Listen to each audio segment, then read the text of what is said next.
Hello everybody, it's Spegtacular, the Silver Stacular. Today I have this coin right here. This is a commemorative coin and it's believed to be fake. This is sent to me by a member of the coin community. I'm going to explain that here in a second. If the coin is found out to be fake after I use a few different methods of testing on it, then I will put it with my other fakes right here. Stay with me, we're going to find out if it's fake.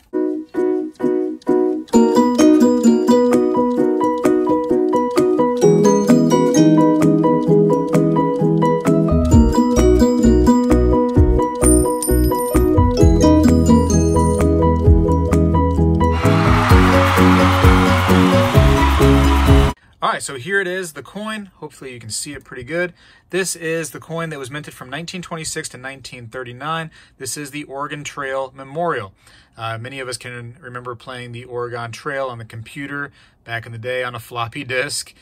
This is, kind of just a commemorative piece from that. It has beautiful artwork, has the Native American right there on the front of America, and the oxen and wagon kind of going on the Oregon Trail there. So very neat artwork. I actually got this from somebody who has a channel here on YouTube, and he sent me this little note. Speg, thank you for all that you do for the coin community. I enjoy watching your videos, especially the ones with Coin Guy. I sent you an Oregon Trail coin that I am pretty sure is fake. I'd like for you to check it out and let me know. Hopefully it helps you create content. I have added some stickers, coin mats, and one of my favorite 1-ounce silver rounds as a thank you. Keep them or give them away, but enjoy. Freedom Coins, Kevin, Trump 2020. Kevin, thank you very much. I don't know how well the Trump thing is going to go, but, I guess he's still trying. So as of the making of this video, that's what's going on. Also, a hurricane is currently hitting me right now. As I speak, it's right over top of me.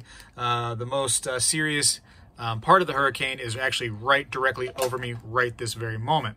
So that's what's going on. He sent me these big coin mats, huge. I mean, the guy's spending some money on some things right here. This gigantic coin mats, they're beautiful.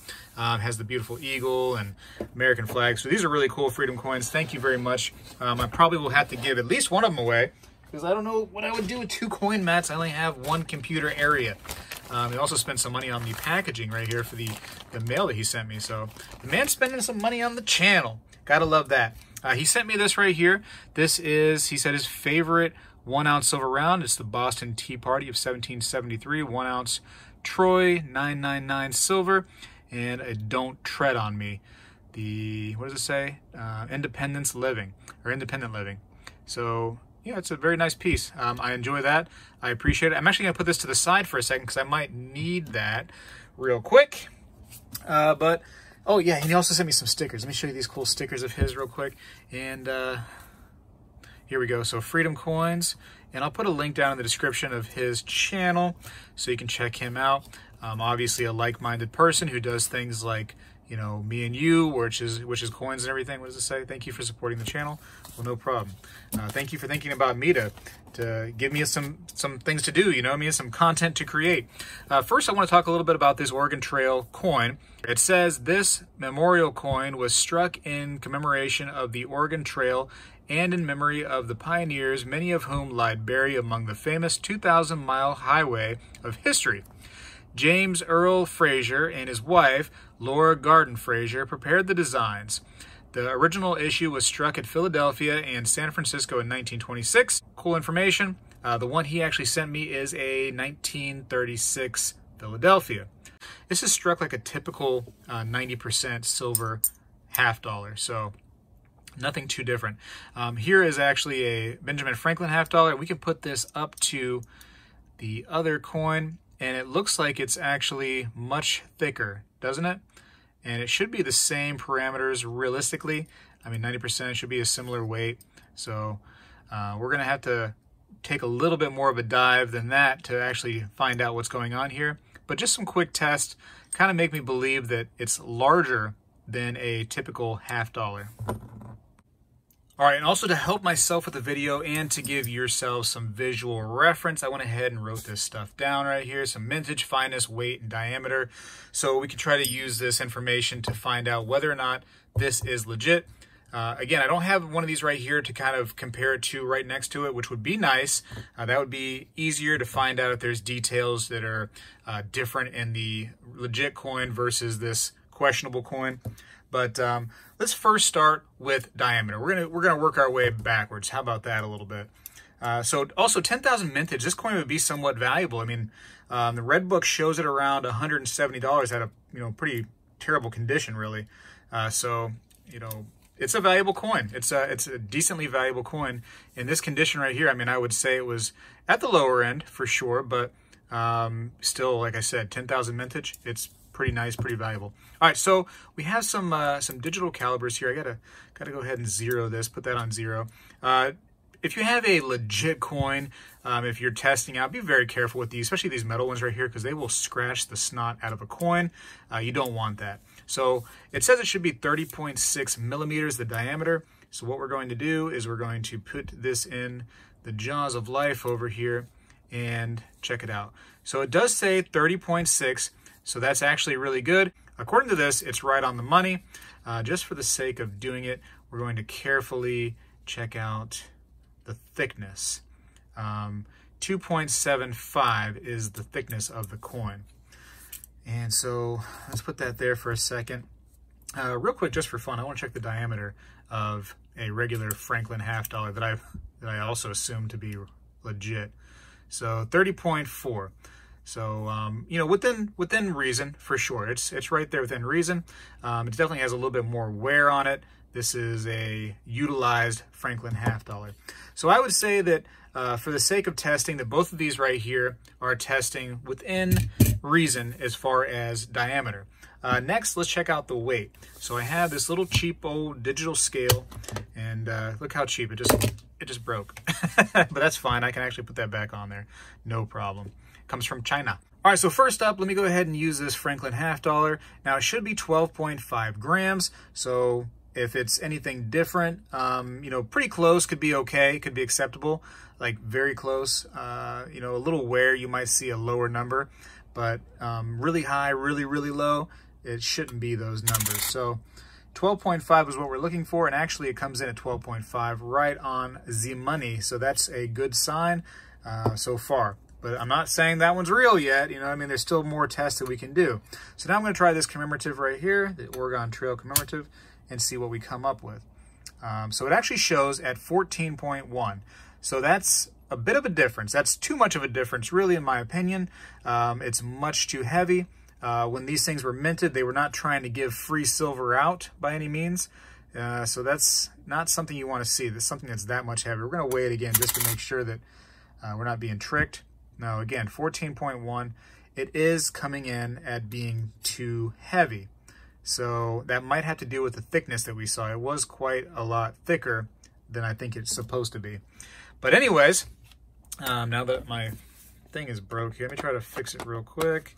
We'll do it later. Okay, we'll do that later. Next, the fineness. It does say, let me move this down. It does say it should be 0.9000 or 90% fineness. So 90% silver coins is what we're dealing with here, supposedly. So here we go. And you do remember that anything coin-wise that are $half, dimes, quarters, that was pre-1965, it should be 90% silver. This is 1960, so that should fall within that 90% silver. And what we're going to do is we're going to use the Sigma Metalytics machine, and I'm going to go ahead and just simply, actually let me zoom out so you can see what I'm doing. Turned it on with the power button right here. That's the first thing I did. It says to remove sample, so you don't want that on the sensor to start it out. I will push/run to start, and now I can choose my setting. So I can go to gold, which I don't have gold right here in front of me, so I'm going to actually go to the setting that is for 90% silver. Now there's two settings. There's one that says 90% US pre-1900 and one that says 90% US pre-1945. 1900 is for like your Morgan dollars and things like that prior to that. But if you want to do these kind of coins, peace dollars, you will go to the 1945 setting, and I will also run and calibrate it again. And after I do that, it should be good to go. It is good to go. So now all I have to do is take this coin and put it on the green sensor, and it's going to have little brackets on the side, and there will be like a little black box that will show up somewhere within this setting, right here within this window rather. Inside of that, the brackets is where we want it to be, because that means it's within the acceptable range of 90% silver coinage for that time frame. So here we go. There we go. So you can see the brackets right here on the left and the right side, and the black box that exists right within the brackets. It doesn't matter really where it is within those brackets. It just matters that it is inside there. If it's slightly off to the right, slightly off to the left, doesn't necessarily mean fake. It just means a little bit cause for concern. Should do some more testing. So, but this is legit. This is a good $50 in my opinion. I would feel confident at this moment by just accepting that as a legit $50. It's matched 3 of the different tests that we've done so far. And now we're going to go ahead and try this commemorative though, which is not succeeding at all the tests. It failed the weight test. So here we go. We're going to put it on there. And you can see the arrow actually is all the way on the right-hand side. We're going to try it again because sometimes if it's not centered correctly, whatever the case may be, we're actually going to try it on a different side too. We're going to try both sides to give it the benefit of a doubt. And no, it's way off to the right. It's suggesting that it is not 90% silver at all. And no matter where we try to align it, it's going to just keep on being off the charts. So I would say that that's good enough for me to see if it is a 90% silver coin. It's not, which means it is not a legit commemorative Oregon Trail $50. Some other tests we can do is I actually have some rare earth magnets just for fun. If a magnet sticks to a 90% silver coin, it is not 90% silver because silver shouldn't be to where it sticks to a magnet. So we're just going to put this around. That would have already stuck because this thing is so strong. And again, this is not sticking. It is sliding around ever so slightly, which is a good sign because silver will do that. It will just kind of have like a nice little slow slide to it. And again, this does not stick. Doesn't stick. It does have a little bit slower of a slide, but there's also a lot more grooves and deep spots on this coin right here. So that could cause some of it. It could be some metal too that has similar effects to silver. That's possible, but still the magnet test is not conclusive. So if that was one of our tests, you would need to do more testing to really determine whether or not that was legit or not. Now there are magnet slides that people have, and it's like a full-on, imagine like my hand being a slide, and it has magnets all along here, and you could take the coin and see if it slides down properly down those magnets, which should be a very slow slide. I don't have one of those, but they're out there and they're cool, and I wouldn't say not to get one because they are cool. Eventually I might get one of those, but for me the Sigma Metalytics usually is enough for me to determine real or fake. Another test that we can go ahead and do is the ping test, and that's just where you take your finger like this and you try to make some noise out of the coin. And silver has a really nice ringing noise. It kind of just goes on and on and on. It just sounds beautiful. So we're going to see if there's just a difference between these two coins.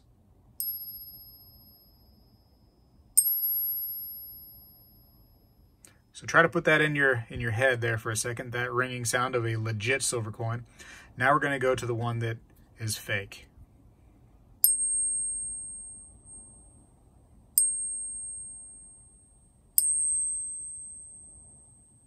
So there you go.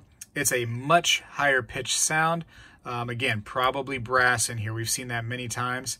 So not a legit coin by any means. I'm sure there's a piece of brass in there. We've done enough testing to find out that it's not legit.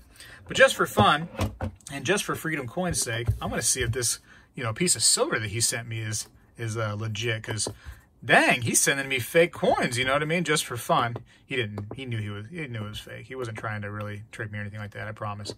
But we're going to test his other coin and make sure that that is legit just for fun. So I put it on the 999 setting because it did say that it was 999, his favorite round. It's in a plastic little container right here, a little capsule. That's fine. It's not so thick that I shouldn't be able to read through it. So I can just put it right there in the sensor and it should read right through and find out if it's legit or not. And it is. It's right there in the middle. I have another silver ounce right here that I can put on there just for fun to test that one. And again, it's actually within the brackets. Doesn't matter where it is in the brackets, as long as it's there, and it is there.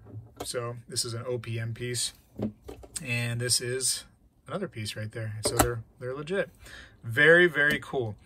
Just for fun, if you wanted to see what would happen, which you're not supposed to do, if you know a coin is 90% silver and you're putting it on a setting that's not supposed to be for that coin, you're not going to get proper results. You might even get results where it shows it within the brackets and you're like, wow, it's not a 999 fine coin. Why is it showing in the brackets?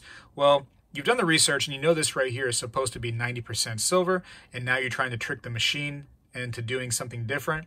That's not really what the machine should be used for, but just for fun, we're going to put that on there. And again, it shows it way off to the right.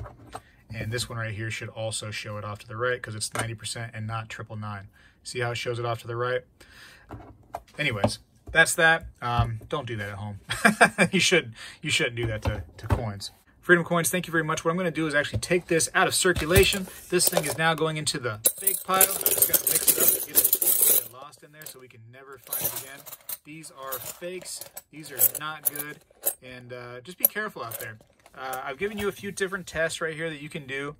Most of them are cheap. Of course, the Sigma machine is very expensive. Ask me where you can get it anymore. I don't know. Because of COVID, it has been a little bit more difficult to get these. You can't get them right from the supplier as far as I know anymore.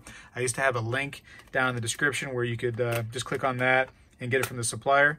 And I don't have that anymore, obviously, because COVID has messed some things up.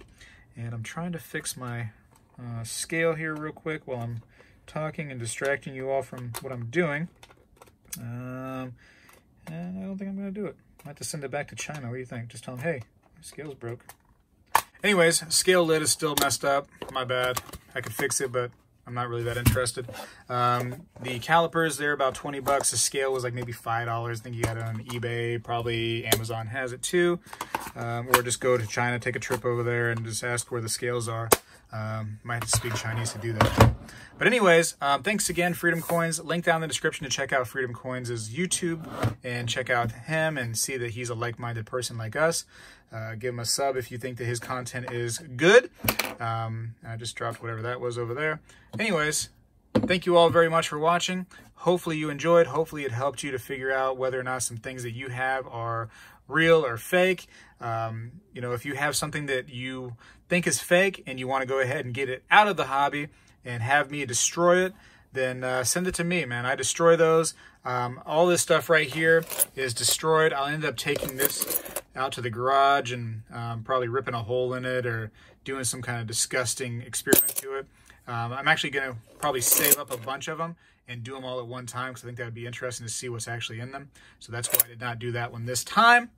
But it could be a show for next time, right? I got to go. Spegtacular is out.